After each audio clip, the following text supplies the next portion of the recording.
melalui dan dalam mengajarkan perintah Tuhan kepada sesama. Mungkin bukan kata-kata seperti yang terjadi dari kitab suci dan kita kemudian pusing setengah mati bagaimana membuatkan refleksinya, khotbahnya, pemilihnya. Mungkin bukan itu bagian saya. Tetapi apakah kata-kata Tuhan itu mengendap dalam pikiran dan hati saya untuk hidup sehari? Seperti kata-kata Tuhan Yesus dalam bacaan Injil tadi. Apa yang saya ingat tadi? Atau tidak sama sekali? Dan apakah saya sungguh mencintai Tuhan? Melalui cara-cara seperti itu, Bapak Ibu Saudara-saudari, kita mengenal dan mengimani Tuhan. Maka Ia menjanjikan hidup kekal, bahagia untuk selamanya di surga, di bagian kamar yang VIP. Semoga kita dapat melakukan sabda Tuhan, perintah Tuhan, dan dapat mengajarkannya melalui sikap hidup kita, melalui teladan, dan juga melalui kebaikan yang kita salurkan kepada sesama. Amin. Luhurkanlah Tuhan Allah kita dan sujudlah menyembah di hadapan gunung kudusnya, sebab kuduslah Tuhan Allah kita. Dalam nama Bapa dan Putra dan Roh Kudus. Amin. Rahmat dan damai sejahtera dari Allah Bapa dan dari Tuhan kita Yesus Kristus bersamamu.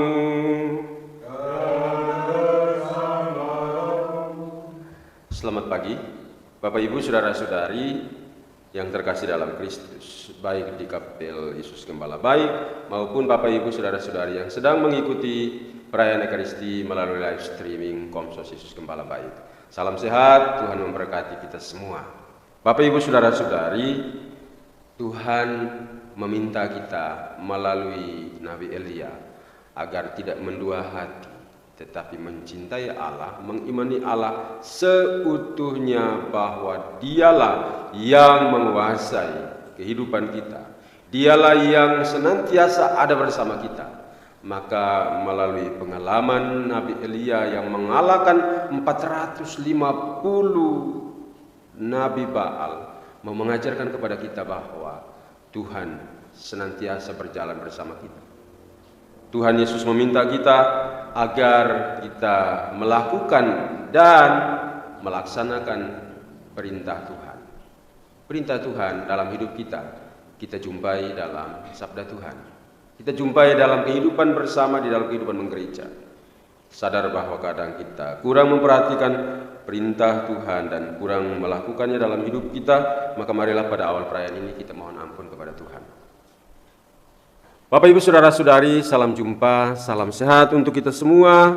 Syukur kita dilindungi oleh Tuhan dari waktu ke waktu, dari hari ke hari, dan kita telah melewati bulan Mei dan sekarang masuk dalam bulan Juni, hari yang ke-8.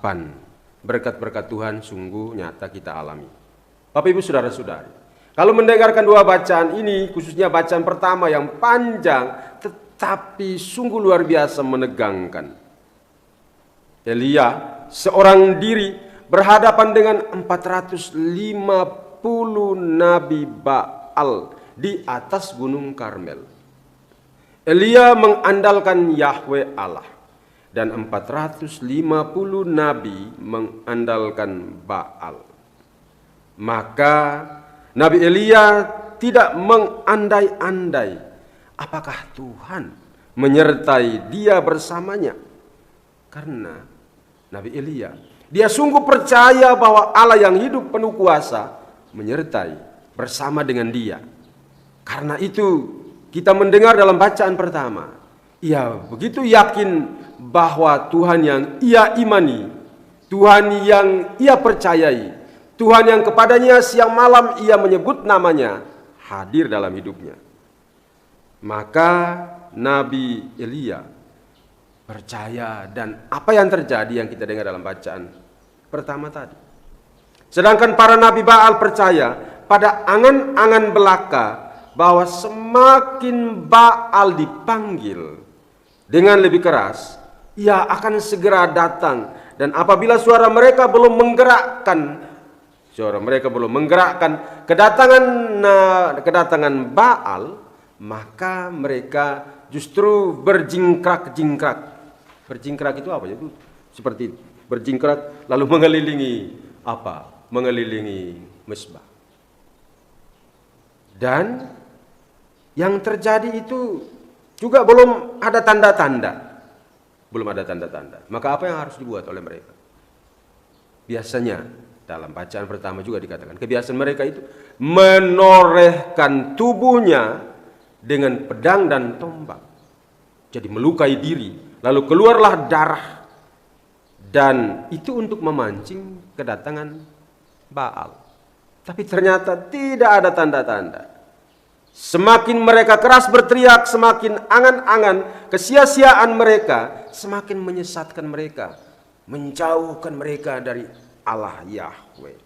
Tidak ada jawaban, malah yang ada itu adalah semakin melukai diri dan darah keluar. Dan itu dikira Baal akan datang.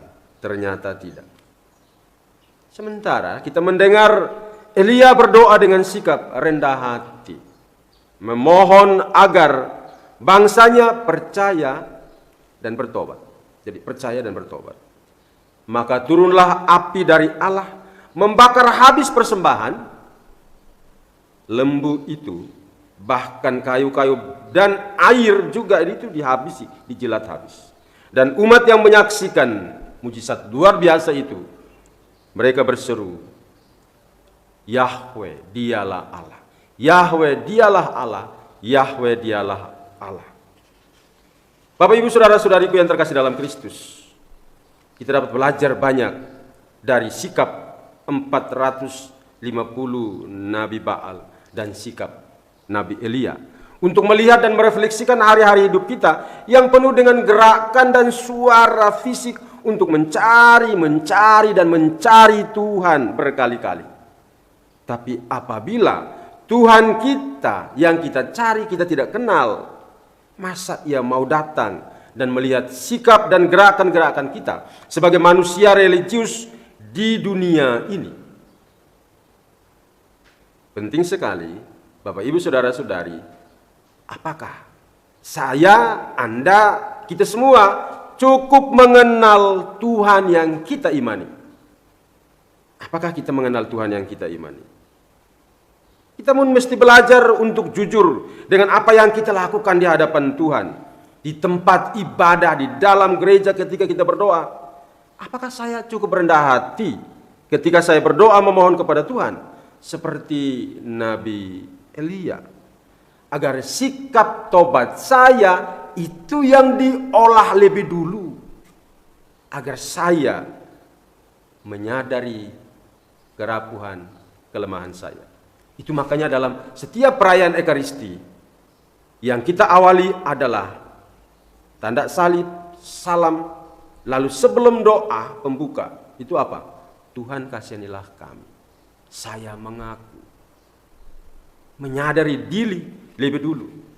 Maka pertanyaan untuk kita adalah, cukup kenalkah Tuhan yang saya imani? Coba Anda jawab dalam hati. Jawab dalam hati, cukup kenalkah saya dengan Tuhan yang saya imani? Atau cuma sebuah doa yang dipanggil berulang-ulang tapi saya tidak kenal Tuhan seperti apa?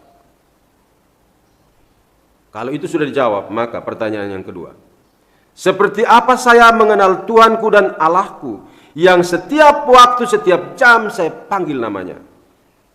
Cara mengenalnya seperti apa?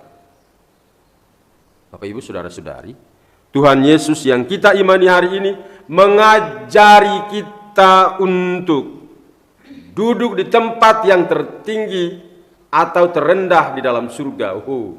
Jadi ternyata di surga itu ada yang VIP, ada yang bukan VIP. Itu kata-kata Tuhan Yesus tadi. Dia mengajar kita bagaimana akan hidup di surga di tempat yang VIP. Untuk itu, sikap, tindakan yang mesti dilakukan dalam hidup kita sebagai orang beriman Kristiani adalah melakukan ajaran Tuhan Yesus dari kitab suci yang Ia sempurnakan melalui dan dalam dirinya. Apa yang disempurnakan oleh Tuhan Yesus? Ajaran cinta kasih sebagai hukum yang utama. Dan melalui ajaran cinta kasih, kita lalu kemudian memiliki sikap memaafkan. Cara hidup yang baik di dunia ini, itu melakukan melakukan perintah Tuhan. Yang kedua, yakni mengajarkan perintah Tuhan Yesus. Mengajarkan perintah Tuhan agar perintah Tuhan itu tetap hidup dalam hidup kita dan untuk keluarga kita dan juga untuk turun-temurun. Mengalami, merasakan bahwa kuasa Tuhan itu begitu nyata kita alami dalam hidup kita. Bapak Ibu Saudara-saudari, melalui dan dalam melakukan, mengajarkan, maka Tuhan selalu hadir bersama kita. Maka bagi kita sebagai orang Katolik, kitab suci, Alkitab, itu bukan buku yang begitu keramat lalu harus disimpan di dalam lemari. Hanya dibaca pada waktu persiapan untuk komuni pertama atau kewajiban-kewajiban yang berhubungan dengan sakramen-sakramen itu simpan. Jangan. Itu saya pernah mengunjungi sebuah keluarga, kitab sucinya itu ditulis dengan stabilo bos. Kuning, hijau, merah. Lalu kemudian saya tanya, kenapa dibuat? Karena dia bilang, saya ingat sebuah lagu itu. Sabda Tuhan pedoman hidupku, sabda Tuhan terang jalanku, aku dibimbingnya, aku dihantarnya kepada Allah Tuhanku. Kini ku masih ada dan sambungannya. Masih ada sambungan. Itu melakukan. Nah, kemudian melalui dan dalam mengajarkan perintah Tuhan kepada sesama. Mungkin bukan kata-kata seperti yang terjadi dari kitab suci dan kita kemudian pusing setengah mati bagaimana membuatkan refleksinya, khotbahnya, homilinya. Mungkin bukan itu bagian saya. Tetapi apakah kata-kata Tuhan itu mengendap dalam pikiran dan hati saya untuk hidup sehari? Seperti kata-kata Tuhan Yesus dalam bacaan Injil tadi. Apa yang saya ingat tadi? Atau tidak sama sekali? Dan apakah saya sungguh mencintai Tuhan? Melalui cara-cara seperti itu, Bapak Ibu Saudara-saudari, kita mengenal dan mengimani Tuhan. Maka Ia menjanjikan hidup kekal, bahagia untuk selamanya di surga, di bagian kamar yang VIP. Semoga kita dapat melakukan sabda Tuhan, perintah Tuhan, dan dapat mengajarkannya melalui sikap hidup kita, melalui teladan, dan juga melalui kebaikan yang kita salurkan kepada sesama. Amin. Marilah mewartakan misteri iman kita. Setiap kali kami makan roti ini dan minum dari piala ini, wafat-Mu Tuhan kami wartakan hingga Engkau datang. Bapak Ibu Saudara-saudari, terima kasih untuk kita sekalian yang mengikuti perayaan Ekaristi melalui streaming ini, baik dari Kapel Yesus Gembala Baik, petugas Mama Putri, dan juga untuk Mas Tius. Dan kita akan jumpa kembali pada hari Jumat jam kerahiman jam 3 sore untuk doa kerongka, pentahtaan sakramen Maha Kudus dan Ekaristi. Terima kasih dan jangan lupa subscribe. Tuhan bersamamu. Semoga Bapak Ibu Saudara-saudari sekalian diberkati oleh Allah yang Maha Kuasa, Bapa, Putera, dan Roh Kudus. Amin. Saudara-saudari, pergilah dalam damai sambil memuliakan Tuhan dengan hidupmu.